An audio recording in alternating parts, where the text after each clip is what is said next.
Good morning, everyone. This is November 8th, year 2020. My name's Andy. I get to serve at Church of the Holy Trinity, a faith community that's been in Vicksburg for 150 years, 151 years, spreading the good news in the Episcopal way, through beauty, through grace, through being non-judgmental, talking about God's unconditional love and how God always finds a way for us. This is the second part of a series of finding Jesus in the windows of the Church of the Holy Trinity. If you've been to this space, you know that our ancestors thought long and broad about the way to turn people on through stained glass, tell the pictures of Jesus. And it was a gift that keeps expanding in our own hearts. Today we have Lucille and Ray Hume, who are going to guide us through this work today. This is a ministry of the docents here at Church of the Holy Trinity. Can everybody say hello who's on this screen right now? Hello. Hello. Hello. It's Tim and Pizzi. Hello. All right. Tim and Pizzi. Good deal. Hey, Carol. Okay, great. Lucille and Ray, take it away. Okay, I'm gonna share the screen. Okay. There we go. Can y'all see that? We can. Okay, lovely. Thank you, Andy. Oh, great. Good morning, friends. If you viewed the virtual tour at Holy Trinity on our website, you already know that 6 of the 11 Tiffany windows in the state of Mississippi are here at Holy Trinity. And by the way, if you haven't yet taken this tour, why don't you set aside 12 minutes or so later today to view it? It's worth your time. This morning, Lucille will share with you pertinent biographical information of Louis Comfort Tiffany. Then she'll explain and provide examples of the remarkable stained glass techniques that he perfected. I'll balance her aesthetics with more in the way of facts and figures, and we hope to do his windows justice. Louis Comfort Tiffany was born in 1848 to the prestigious and wealthy family of Charles Tiffany, who was a jeweler, an entrepreneur, and founder of Tiffany and Company. Louis, as a child, thought of himself as a landscape painter, but his parents didn't quite see that and sent him to 2 military academies. By the time he was 17, he convinced them that military academies were not his forte and that he needed private art lessons to develop into what he believed he could be. And his parents accommodated him by giving him lessons from some of the most respected painters in New Jersey and New York. But he ended up doing what was the norm for wealthy young men seeking education of different sorts. He began to travel to Europe in 1865. And from the time he was 17 on until much later, he studied in Europe and honed different crafts that he was not seeing in America and became committed to art for his career. His travels took him to different cultures, gave him different backgrounds, gave him ideas that he would not have found at home. While he was in Europe, he was struck by the beauty of the ancient glass that had been unearthed by anthropologists, that had been buried in mud and muck for centuries. And when it was brought out and shown again after all those thousands of years, it glistened, it glowed, it gleamed, it did all the things that those jewels that so enchanted his father did. And he was hooked. He was hooked for life. He also saw the ancient, well, the medieval stained glass and noticed how deep and rich the color was. In America, stained glass was done on perfect glass and was painted with with glass paint before it was fired. To Tiffany, that created something artificial. But what he saw in the medieval art were rich, true colors that were coming not from paint on the surface, but from inside the glass. And he found out that the colors were brought forth from metal oxides and impurities rather than paints. These colors were sealed inside and developed their richness, their deepness, and their integrity. He studied painting in Paris as well and continued to study painting off and on, but the glass began to take over his direction. In 1870, he traveled back to Europe after coming home and to North Africa. After those years of traveling, he came back and traveled in North America. The whole time he was traveling, he was doing an art history class and studying art. He finally returned to the New York area and settled down in 1972 and married. While he was in early stage of marriage, he did exhibit in several places in New York and began to work in Brooklyn Glass Studios. And he also worked aside his future competitor, John Lafarge. In 1881, he began an interior design firm, Lewis Tiffany and Company, Incorporated. I'm not going to list each business he started because they were numerous, but this company was a design company more than anything, an interior design company. And the company was strong enough to influence America's taste in both textiles and other decorative features. In 1884, his wife died. And in 1885, he moved into his father's mansion and he began studying glass in depth. Tiffany Glass Company was established with a showroom and with workrooms in New York City in 1887.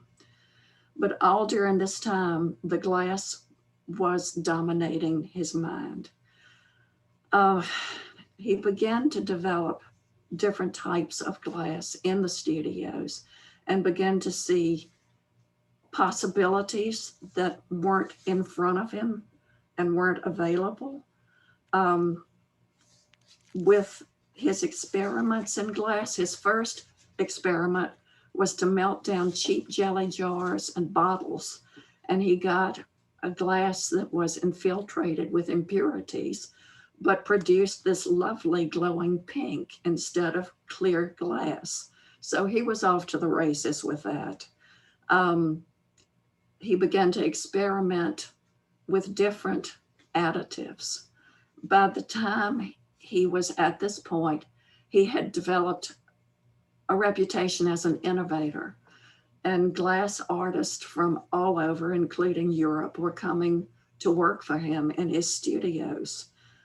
He made use of their skills and learned from them and began to develop his trademark features. Some of the features involve not just color, but texture. For color, he turned to what was close to an alchemy quest and hired a chemist.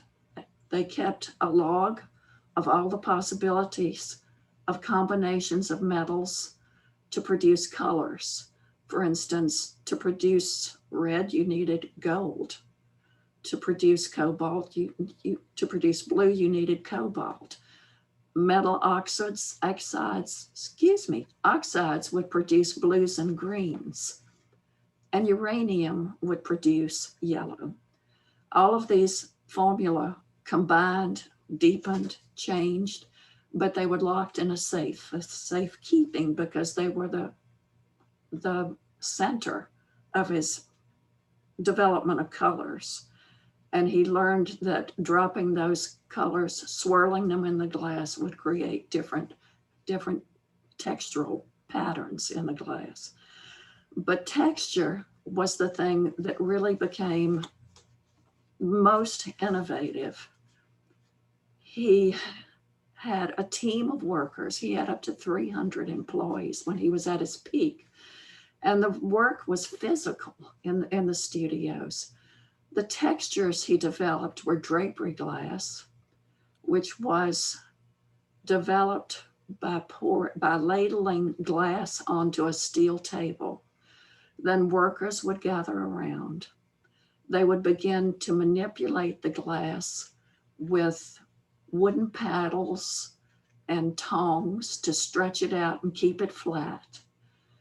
By the time it was flat, and it still was not hardened, it was still molten, and it was at 220 degrees hot that they were dealing with. But they would have the glass rolled flat and begin to roll rollers slowly, laboriously through the glass before it hardened. They would create ripples and ridges that would harden into the glass and then create more on top of those. When it was surfaced the way they wanted, then they would take the entire piece of glass, which was heavy, lift it and fold it over and crease it and pleat it like fabric. And this makes the drapery glass that is in several of our windows. Other innovations he had was there was the copper foil technique that he did not invent, but he did purchase the patent for it. In copper foil technique, each piece of glass is cut and then it's wrapped on the edges with copper foil. One side of the glass has been smeared with beeswax to make the foil adhere. The other side has muriatic acid for the soldering process. Each piece is wrapped so that for instance, one of our windows with flowers, each petal is distinct, each stem, each foliage is outlined in the copper foil and gives it that delineation. Another method he used for texture was, excuse me, what? I'm lost. Streamer glass. He used, thank you, streamer glass. Streamer glass was made by dipping a metal rod into the molten glass and either swinging it very hard or spinning it very hard so that pieces of glass would fly off in thin strips. These strips would be collected and saved and then fused later to the glass as either twigs and branches or borders around the work. Another one of his glasses that was not necessarily texture, but it seems to have a texture, is the opalescent glass, which is formed by putting colors into a milky white glass, swirling the different colors so that they create patterns within the glass. And all of this is fused inside.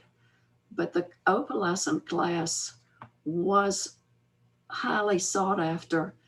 And this was where the ugly competition between Lafarge and Tiffany occurred.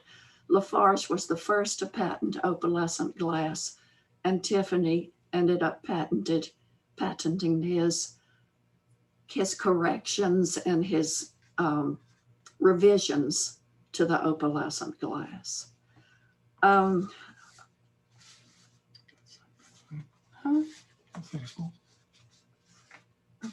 Andy?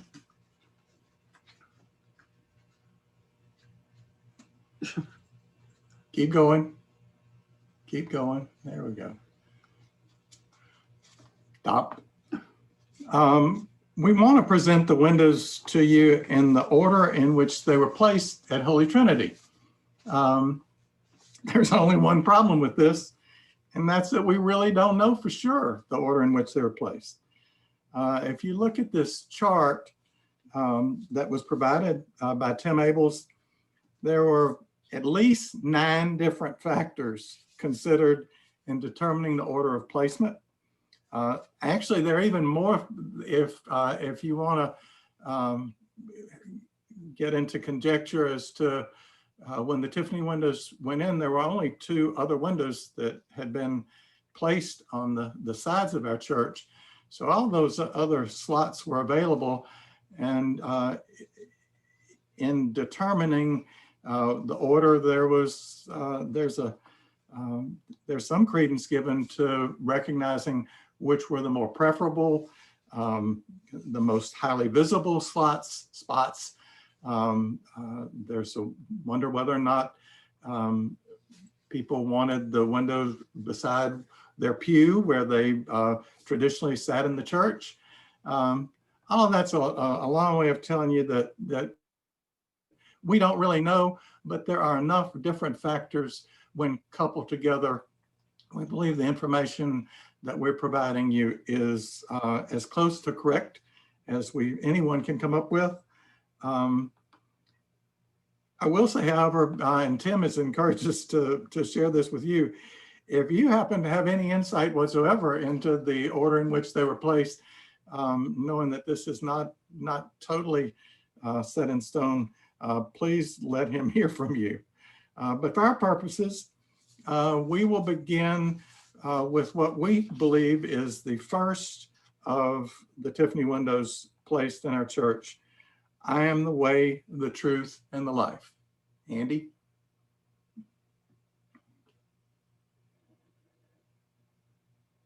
Keep going. There we go. I am the way, the truth, and the life. Placed in 1897, 1898. This window's in memory of William Crosby Smedes and his wife, Anna Maria Marshall Smedes. Anna was the cousin of William's law partner and friend, Thomas Marshall, whom you may remember we encountered last Sunday. Thomas Marshall is memorialized in the Emil Fry Good Samaritan window. This is the most ornate of our 6 Tiffany's, and it's unique because it is the only one of the Tiffany's, the 6 Tiffany's, with multiple figures in it. It's an interpretation of Jesus' words in the Passover chamber. It features a couple of disciples who are at his feet, a portal above that is suggestive of house of many mansions. There are 2 doves beneath him, symbolic of gentleness and love. And there's a very special lantern at his feet, which is symbolic of brightness and love. This particular window, it's easier for me to talk about the different things Tiffany did while looking at the windows. The cathedral effect is created by leading. We think of the leading as just being the chambers that held the glass in place, but Tiffany used it for artistic and sculptural designs. He also uses a technique called plating or layering glass. If you look at the sky in the background and the landscape, by plating different thicknesses of glass on top of each other, he creates the illusion of distance and depth, and makes us feel that these pilgrims have come a long way to reach Christ. This is a dark window, but it also has some of the brightest light in it of any of our windows. the halo of Christ glows. The lantern at his heel glows. We were told by a tourist who came in who was a chemist that that's thanks to uranium that has been put in the glass. But with all the light that comes through, and in that lantern, that by the way is cut, the glass is cut like jewels are cut to increase the depth of the illumination. In spite of the darkness, there is so much light and joy in this window. Andy?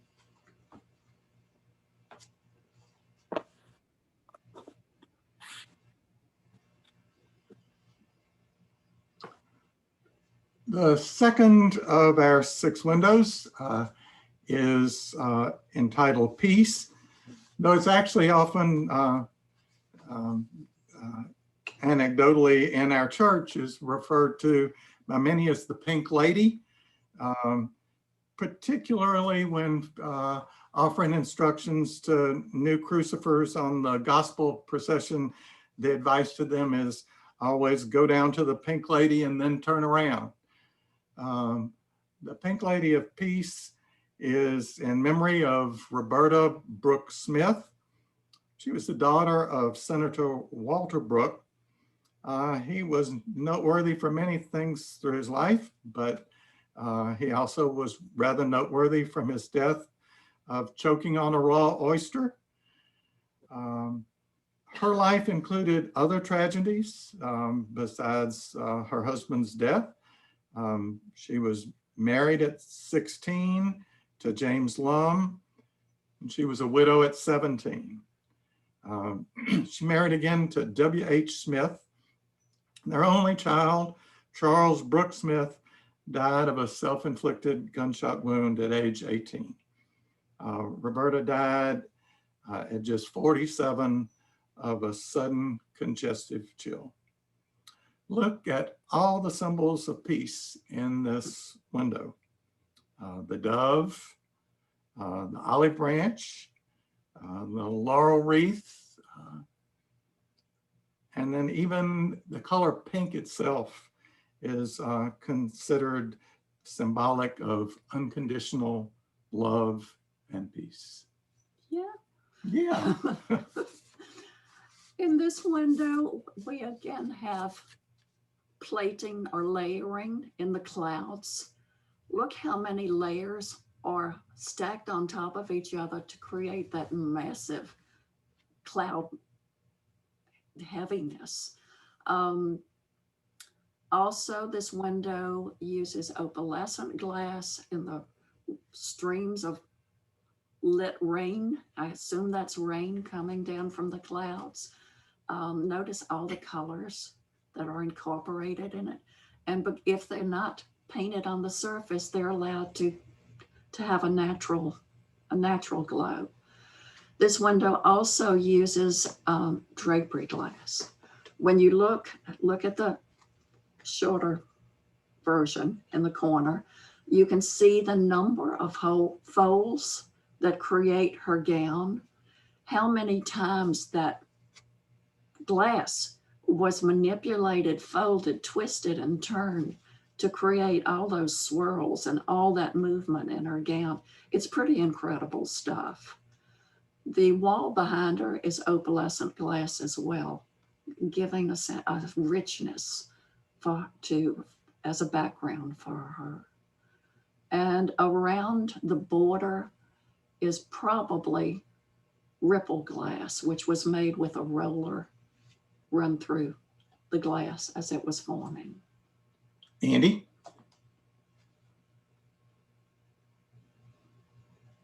You can see there the heaviness and the cloud, the glass layered on top of other glass. That's what that slide was for. Keep going. There's the border. Our next window is entitled Hope. It's actually Mary Magdalene in the Garden of Gethsemane. It also was 1897, 1898, but we believe it was the third of the windows placed.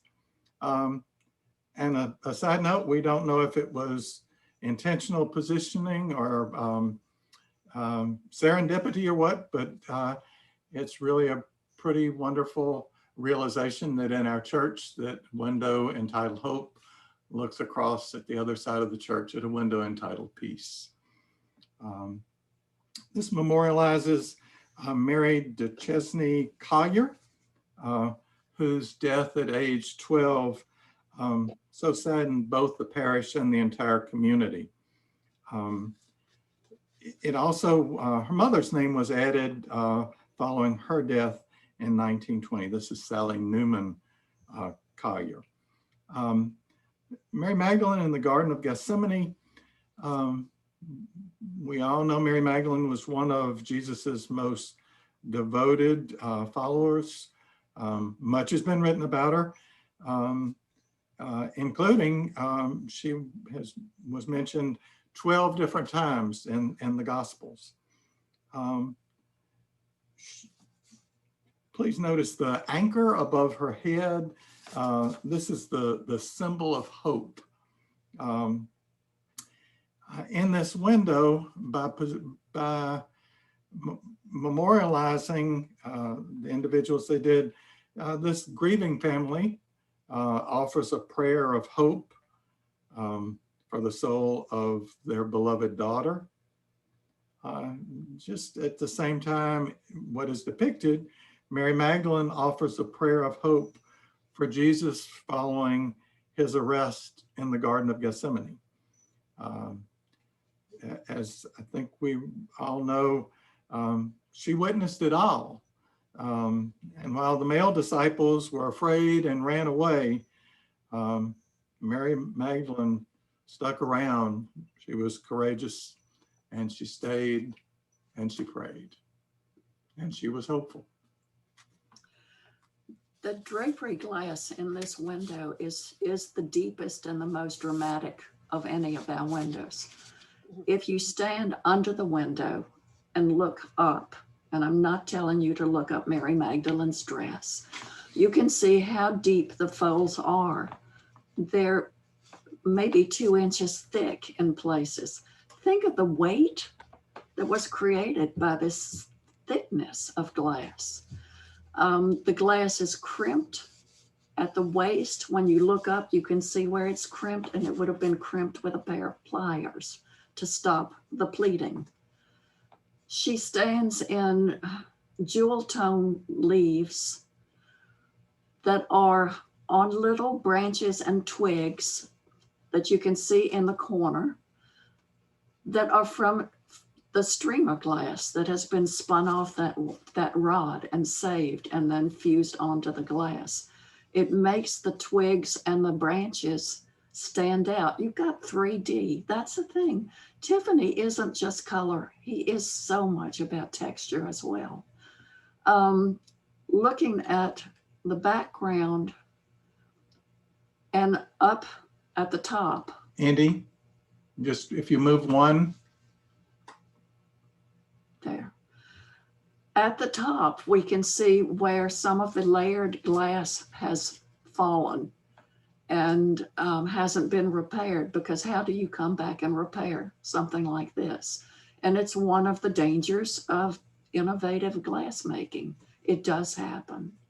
Down in the corner, you can see the waist of Mary Magdalene's gown and where the glass is crimped by that close up. Andy?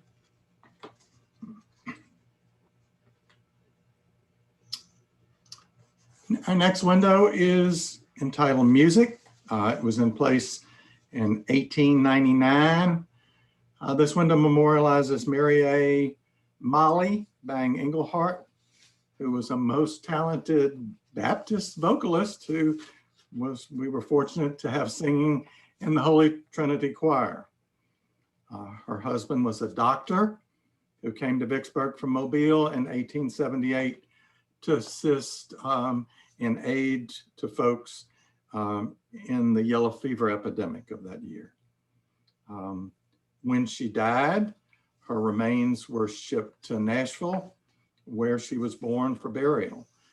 She is the only named individual who is memorialized in our windows who was not buried in the state of Mississippi. The angel's look of tribute suggests the joyful announcement of Easter morning and of all music being to the glory of God. Would you look at those wings? Tiffany created wings with a roller. And this was called feather glass. The roller rode little series of V's that looked like filaments of feathers. If you can, and I don't think we've got a close-up of the feathers, but this was one of his innovations, again, not to paint the lines of feathers, but to give you the texture of them. You also notice that the poor angel's forehead is peeling. Andy? No. Does it? It does. We got her Okay. peeling face. Her forehead is peeling.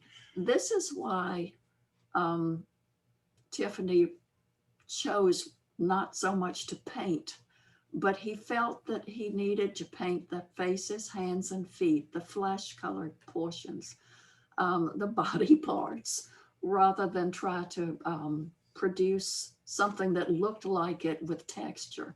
It didn't seem possible to him. So he did use paint, but only in those cases. Look at the harp. The harp is wonderful. If you get close enough to the harp, you can see that each string is metal that breaks through the surface, giving texture to the harp and to the strings. And if you're tall enough, you can reach up and run your fingers across those metal pieces, and it feels like you ought to be producing music when you do it, but you don't. And don't stand on the kettle drums, okay? To reach it. Okay. Andy?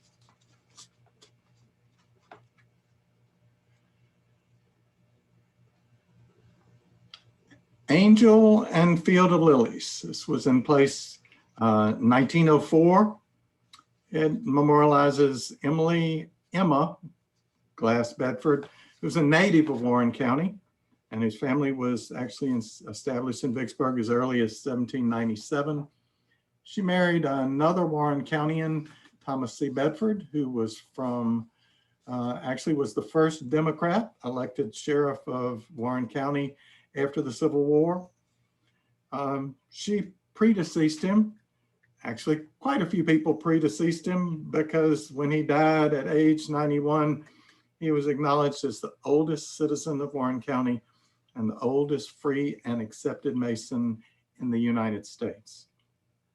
The angel is the Archangel Gabriel. This is the angel of the Annunciation, who announced to the Blessed Virgin Mary that through the power of the Holy Spirit, she would become the mother of Jesus Christ. The lilies that you see around here are the traditional symbols of virginity and purity. In this window, we have the example of that opalescent glass sky that has an ethereal quality that I don't think could be reached just by painting. The way the light comes through creates the illusion of light from above. Andy, you can move up one. We also have in this window the copper foil technique. Each petal of the lilies is wrapped in copper foil. Each piece of foliage is wrapped in copper foil. Each one stands out individually because of that. We have a comparison to the Jacoby next to it, which is a similar window with lilies.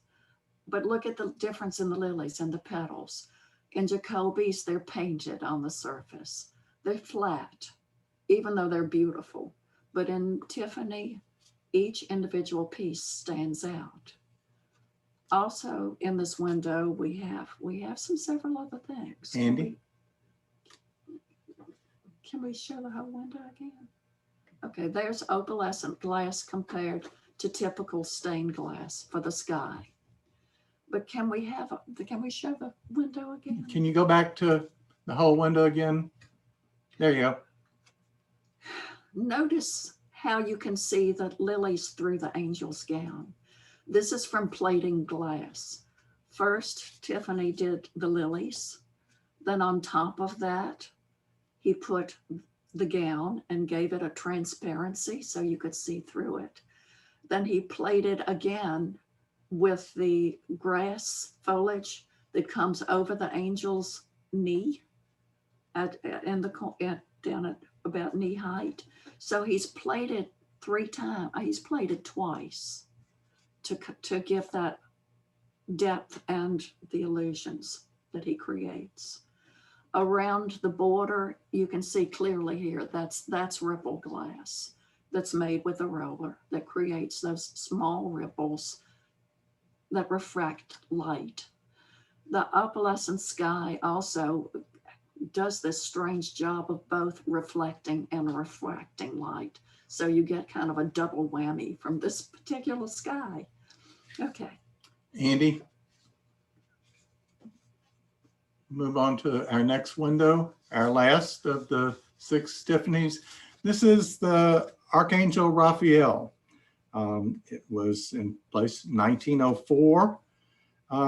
It memorializes John Armstead Conway, a banker and vestryman and an ancestor of our current parishioner, Eustace Conway. He married Mary Bell Kiger, who was an ancestor of former parishioner and parish friend, Mary Bell Gibbs. To our knowledge, this is the only Tiffany window with direct ties to current Holy Trinitarians. Angels were messengers, while archangels were chief messengers. Archangels were a little bit more special than just plain old angels, if you have such a thing as a plain old angel. Raphael is the angel who brought the news of Jesus's birth to the shepherds, and that obviously was why he was an archangel. The torch in his hand symbolizes the nativity of Christ, the light of the world. The fire, the smoke that swirls, a combination of so many colors and such deep, rich colors. This is dramatic. Also, the angel's gown is that wonderful opalescent diaphanous look. This is an impressive window, all the colors and the drama. But probably one of the most interesting features is the wheel that the angel stands on. The wheel, He's not there right now. the wheel the wheel is made by There we go. by the spokes. The wheel shape itself are all fused onto the window. They're raised. You can run your fingers across those spokes. You can feel each individual one. These creations of texture are beyond most people's imagination. This was my favorite window when I first came to the church. It just fascinated me with all the colors and all the glory and all the fire and flames. I love it. Okay. Andy?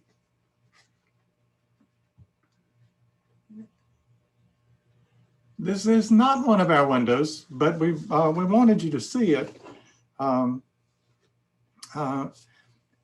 As docents, I think we all have agreed in talking about our various experiences. It seems that the number one question we are most frequently asked by visitors is, the first question is, how much did these windows cost? And the next question that immediately follows that is, how much are they worth today? Well, this is an example of a window that we happen to know, a Tiffany window, we happen to know the cost of it. It also has a connection with us. This window is at Blandford Church in Petersburg, Virginia, which has multiple windows to the various given by the various states in the Confederacy, actually.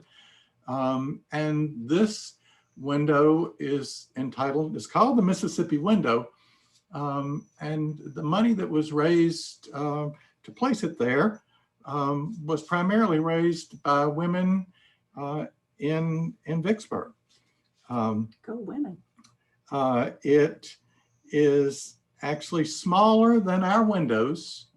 And Tiffany was quoted as saying, or Tiffany's studio at least was quoted as saying at the time of its placement in 1910, that it was worth $700.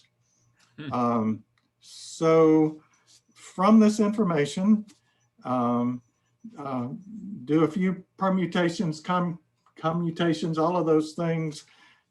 Folks much brighter than myself say that they surmise that each Tiffany in our church probably cost around $1,000 each at the time that it was placed. And if you go to Google and ask to calculate that value now, $1,000 at the turn of that particular century is worth around $31,000 a window today. Though you can say it's worth $1,000 or you can say it's $31,000. Realistically, we all understand in our hearts and in our minds and in our souls that these windows are truly priceless. Thank you, Andy. Oh, anybody have any questions? That was fascinating. Thank you. Thank you. Who has questions? I thought it was great. I wanted to shout out for women though. Sorry. Clara Driscoll was Mr. Tiffany's right-hand woman and did a lot of the work. And if you like to read historical fiction, there's a book called Clara and Mr. Tiffany by Susan Breland, I think. And it goes into a lot of detail about how the glass was made and how much she did for him. So another shout out to women. He also had right. a group of women, other women who worked for him that were called the Tiffany Girls. So he did employ women. Which was unusual, very, very unusual at the time period. Tim. And Donna, we usually do say that in our presentation. I know Laura had, I know Laura. We'll let that go. Never mind. Bye. Tim, do you have a question or a thought? No, I really enjoyed it though. Wonderful presentation, Lucille and Ray. Yeah. Hey, okay. So I have a question. I always knew he was would work with stained glass, but he also seems to be like the original designer as well with his, I would imagine he created it and then presented it to the people who were buying it and then went off that. So he would also draw them as well out. Was he the designer of the windows too? He also, Let me try to answer that. He had a number of artists that did designs for him. And if you look back through the presentation, you'll see what they call cartoons. And these were sketches that those artists drew of different figures. They copyrighted them, and then those got used over and over again. So our windows are not the only ones that portray some of these figures exactly the way that ours are portrayed. And Tiffany also had models that he preferred. And you can look at the face of music, the Angel of the Resurrection, and look at the face of Raphael. and they're very much the same. And it said that it was the same model for both. He also was a great jeweler, and you can find some of his pieces online that are amazing. Very heavy pieces of jewelry. And he created Favre glass, which was that opalescent type glass used in glassware and glass pottery, which were unusual. I have had several people that come through saying, you know, I can't tell you what a spiritual man he was because it comes through his glass. I don't know much about his spirituality or anything about his religious background. Do you, Tim? No, I don't. Thanks to everyone. Thank you for your great work. Tell me what we can expect next Sunday. Well, next Sunday is kind of a potpourri. We had the first Sunday, we had the Jesus figures plus one. Then we've had the Tiffany's now.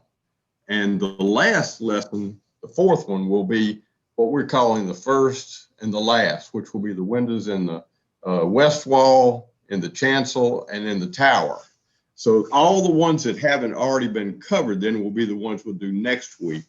Brenda probably remembers off the top of her head the title. She came up with it. We're talking about angels and symbols next time, and we will be looking at 5 windows, and if we have some extra time, we might throw in a few extra memorials. Toss them in.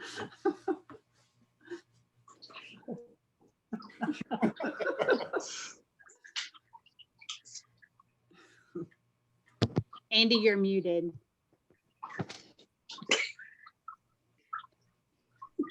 Let us pray.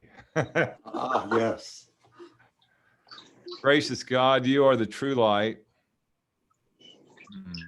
and we are your works. The many layers, the textures, the different ways we're blended together to make us as a child of the light. Thank you for the work of these docents, how they spread this beauty, spread your wonder. Help us in our own spiritual journey, refract this true light and reflect it to others. May us take time to wonder at the glow of each of us as well. It's a beautiful day. In Christ's name, amen. Amen. Peace and light to all of you.